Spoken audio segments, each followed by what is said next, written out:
Means governmentan चूक केल्या अशें तूं म्हणटा. Yes. This is the fault of the government.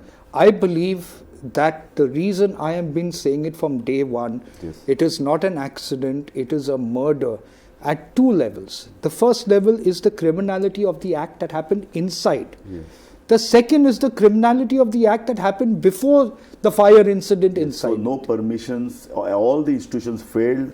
Correct. And who acknowledged that first?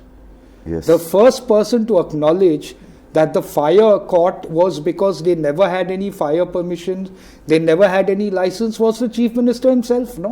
Yes. It was not me, it was not you, it was nobody in the media. Yes. It was the Chief Minister himself who came out on television, which was then aired nationally, that they did not have any license with them. It was an illegal establishment. Yes. My question then arises is, if it was illegal establishment, what was the government doing to allow the illegal establishment to continue to be illegal? Now it has been established